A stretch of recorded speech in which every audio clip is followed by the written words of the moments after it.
Hello, Cherries fans, and welcome to this impromptu video here on Cherries Extra. This is a channel just for my thoughts and some very quick videos as well. By the way, do you guys like the Lerma t-shirt? I think it's brilliant. Firstly, Manchester City tomorrow. Great result against Wolves last week. Now, one thing that I put up on Twitter, and to be honest, I know that I come under a bit of grief. I'm in the public eye, can understand that, used to it. It's nothing new. But one thing I've got to say about this game against Manchester City is we've got to approach it in a way that this is a bonus game. Likewise, Arsenal, Liverpool, Manchester United, to some extent, you could say Newcastle even, Spurs, Chelsea, those sort of games are bonus games at this level. And Manchester City, let's be honest, the best team, in England at this moment in time. I know Arsenal are doing very well, but I feel that probably Manchester City, probably as individual players, are a lot better. As a team, maybe that's why Arsenal are doing so well, because they've combined so well under Arteta this year. But what you've got to think is, and the whole point of this video is, of course, it's been quite nice this week. It's been quite nice. There's been no talks of Gary O'Neill leaving the club. Now, I've had my say. I turned around a few weeks back and said, look, I don't know where this is going to go. I kind of lost a little bit of confidence as well, which is a shame because I think Gary's a smashing guy. He's really dedicated to the role. He'll be a great manager at some point. I still think that maybe in the summer things will happen, but there is no point in changing anything off the back of this result. Now, the thing is what I think a lot of fans are asking for, and I'm asking for, is a performance, and a performance for us to be proud of. Now, I put something out on Twitter again. I got, somebody did mention it to me, actually quite nicely, to be fair. And my view is, if we have a right go at Manchester City, we perform really well. We perform to our maximum. But City are, on their day, unplayable. They can be unplayable. Look at what they have done in the past. And they are, at times, unplayable. If we are at the top of our game and City are at the top of their game, you would tend to think that it would go in City's favour. Now, if that happens and we are beaten 4 or 5-0, but we have a go at them, we try and tackle where their threats are, keep Erling Haaland quiet, I don't think anybody can really complain because of the quality of the opposition. I think what we would be upset about, and I know this sounds ridiculous. Now, say, for example, we're beaten 1-0 by Manchester City. We're not on our game, and City are subpar. Now, that is a whole different scenario. The other scenario as well is if we are beaten heavily, but we just stand off, give too much respect, stand back, and let City pass the ball in front of us, we're just going to be picked off like we were against Liverpool, at ease.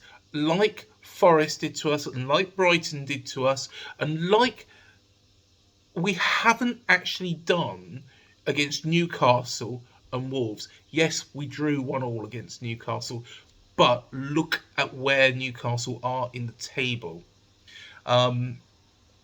If we had sat back against Brighton and against Forest, we would have won against Forest and we would have got a point against Brighton.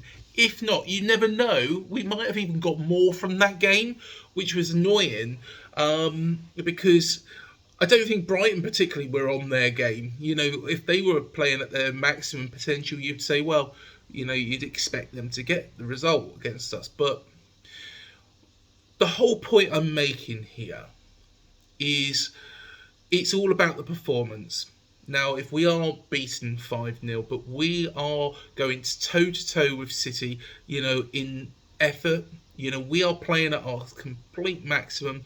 City, yeah, they've got money to burn. You know, if they're playing at their maximum, you'd expect them to win.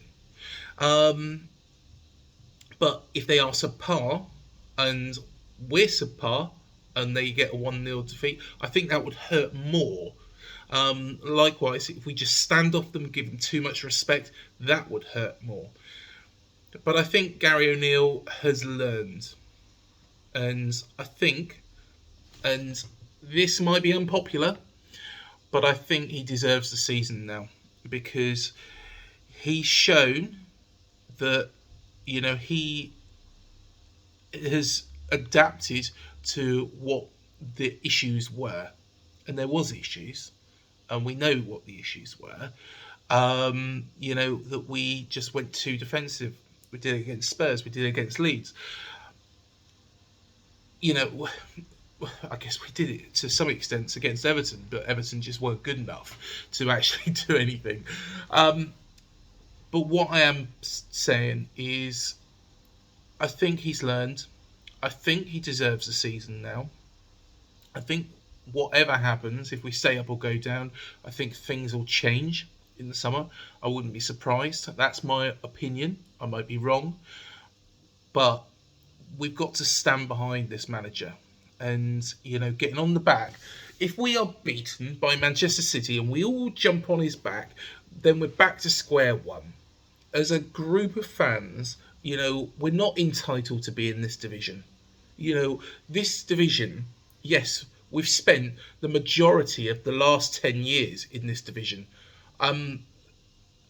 It's remarkable because, you know, the 100 years before that, we spent absolutely no time at all in this division. We wasn't even close. We was more closer to the National League than we was Premier League. So we just need to pull together and back this manager and, you know, see what Saturday brings. But if we are beaten, you know, take it on the chin. If we get anything against Manchester City, it's a bonus point, you know. And likewise, you can say the same about Arsenal and Liverpool. It's likely that after these 3 games, we're going to be in the relegation zone. You know, we're not going to... Let's not hide that fact. After these 3 games, we're probably going to be in the relegation zone. But on the spin side, if we're not, then we've done fantastically well. Also, it means if we are only a point behind, then we have got these 3 teams out the way. When you look at it, then out of the top teams, we have only got Chelsea, Manchester United and Spurs left to play. Of course, those 3 teams, you wouldn't expect anything from either. But again, if we go toe-to-toe with them and give it a go, then you never know. Never know. Chelsea, we've got results against in the past, and they're not in particularly good form. So that is my view. Get behind Gary. Get behind the lads. Let's hope for 3 points. Don't expect them, because at the end of the day, hope is a big word. We shouldn't expect 3 points. We're more likely to get a defeat, but we can all have that dream. We can all have that dream. Man City, like when I spoke to Ian and when I spoke to Hugh, they had that dream once upon a time, and we can have that dream. You know, let's see what happens, but let's not get too disheartened if it doesn't happen, and let's not jump on the manager and the sides back. It's just not going to benefit anyone. That's my 6 pennies worth. Please do let me know if you agree, disagree, what you think. in the comments below. But yeah, thank you again for watching, and do remember to subscribe to both channels, and do check out our preview as well.